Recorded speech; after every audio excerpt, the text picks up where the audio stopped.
A year ago, I published a video about Hogsmeade and why it's so magical. While researching, I came across an interesting term, which is the magical gaze. This comes from a 2019 article by Jane Lovell called Fairytale Authenticity, Historic City Tourism, Harry Potter, Medievalism and the Magical Gaze. To our delight, it's open access, and I've linked it below. Here, Lovell connects tourism and heritage to fantastical literature, namely fairy tales and magical occurrences. Drawing on diverse examples such as the Romantic Road in Germany and the Wizarding World theme park in Orlando, Florida, Lovell argues that tourists use the magical gaze to transform historic sites into places of magic and myth. For example, one may visit Bruges and view the city as a magical and fairy tale place. Here, we notice a clear blend of urban history and fantasy fiction. Due to our familiarity with fairy tales, wizards, quests and adventures, we use the magical gaze to transform these cities and towns into lands of magic. This certainly captures the awe and wonder one feels while watching Harry Potter. But it also applies nicely to our own contemporary behaviours and attitudes. Here, I will explain the magical gaze appearing in 3 spheres: literature and film, European tourism, and daily life. I'm Madeleine Rose-Jones, and I study history, literature, and culture. Welcome to Snowy Fictions. The magical gaze, of course, has a clear application to literature and film, as authors can decide what ordinary objects, individuals, and places are given a veil of magic. This is most evident in fantasy fiction. The clearest example is Harry Potter, a favourite of this channel. J.K. Rowling transforms London, Scottish castles, historical figures such as Nicholas Flamel, food, and items such as chess into magic. Take the Hogwarts Express, an invisible train running from London to the Scottish Highlands.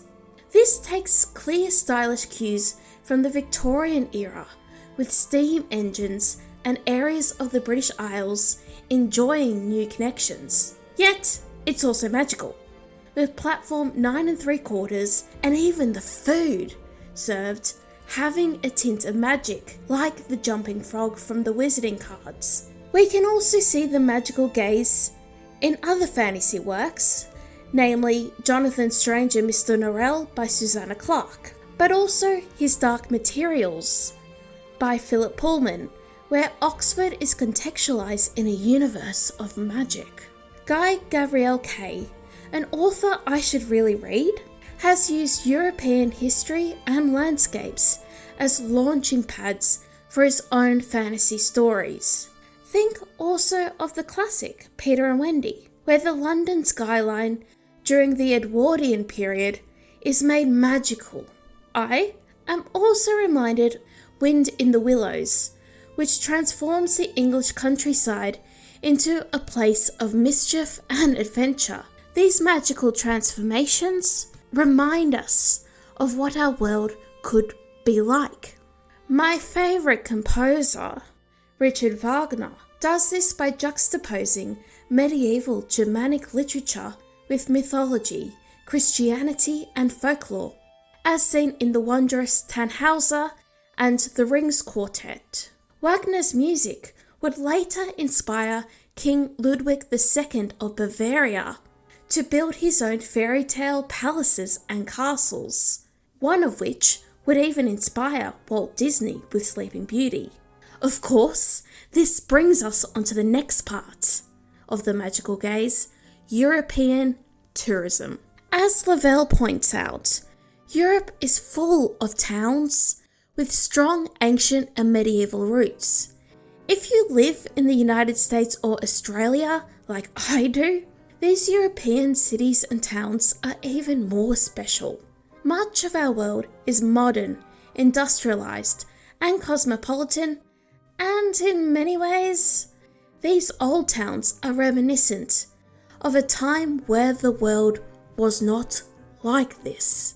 So often, I find European tourism to try really hard to portray cities and towns as fairy-like or magical. Returning to Bruges, as I mentioned earlier in this video, I've seen people describe the town as fairy book and something out of a Hans Christian Andersen fairy tale.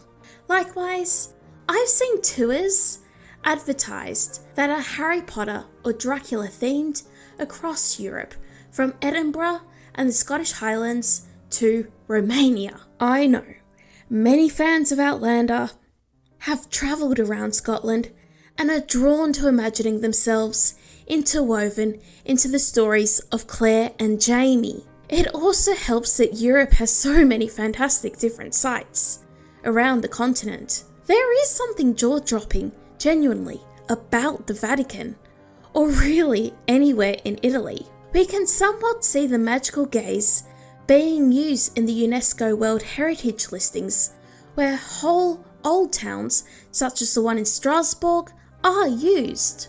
Of course, there are broader, more important questions about authenticity and the true costs of heritage. Can locals also enjoy these sites? Are they preserved well? And is the religious and cultural heritage respected? How well can visitors engage with the history of Europe when visiting? These concerns and realities of over-tourism and commercially dodgy businesses, as well as scams and other crimes, are very much real and important to consider. There's also a tendency to see countries like Germany and Scotland as just pretty tourist destinations, and not countries with real people and their own strengths and flaws, as well as issues, dreams, and realities. This is why I encourage a form of magical tourism where we visit these wonderful places, but also learn their history and are respectful towards locals, even learn the basics of the spoken language, and have a zero tolerance policy for crime. I will finish with the story. In December 2017, I visited Germany with my mother and sister. This was my first time in continental Europe, and also my first European winter. As a born Sydney-sider who knew about heat waves and, well, very ugly, uninspiring architecture, I quickly became enchanted by the medieval houses, castles, and Christmas markets.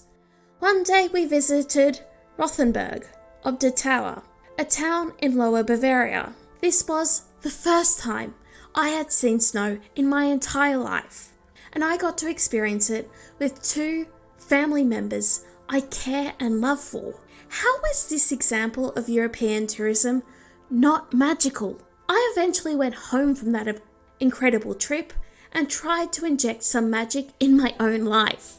Which brings us onto the final section about using the magical gaze in our daily lives. Lovell discusses this in her article, as do many scholars on heritage and tourism. We pick the places we travel to, and our motives usually stem from our day-to-day lives. For example, I've noticed many Germans speak about visiting Australia and how excited they are.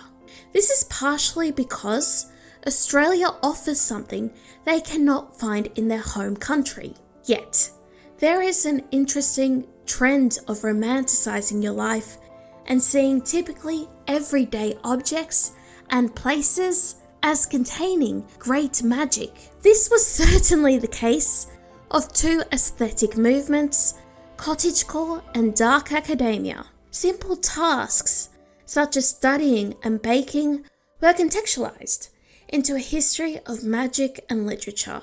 A studious, disciplined scholar could romanticize their life and their occurrences. This is surely the case with Ruby Granger, a content creator who does this. Again, our ongoing questions of authenticity apply here. However, I'd argue Ruby Granger has a genuine desire to discover the connections between literature and her day-to-day life. We can also consider musicals, special exhibitions, film and book releases, and even educational content as offering a glimpse into a magical reality. In 2020, I took an ancient history course at Macquarie University titled A History of Magic from the Magi to Merlin. The histories of pre-modern Egypt and much of Europe were contextualized through magic, and we studied the Greek magical papyri and magical manuscripts from antiquity and the Middle Ages. From this, I learnt that magic has always expressed deeper desires, wishes, dreams, anguish, and thoughts, as well as our quest for knowledge and eventual enlightenment. Magic, therefore, is an extension of mankind. If you are interested in the history of magic, I recommend 2 YouTube channels. First, Angela's Symposium, and secondly, Esoterica, because they discuss this in much greater detail than I could. And I highly recommend their work on magic, intellectual history, religion, and witchcraft. Returning to the magical gaze, this offers a hint at what our lives could be. There is something deeper, more reflective, and nostalgic about the magical gaze than I initially thought. It differs from other academic terms, such as the Oriental gaze or even the tourist gaze. Now to you. What are your thoughts on the magical gaze? Have you ever described a place that you visited as magical? Comment below. I'd love to start a discussion about this. Thank you for watching, and if you'd like, subscribe as I make frequent videos about history, literature, and culture. I also run the blog Snowy Fictions and have a monthly mailing list. Regardless, thanks again, and I will see you soon.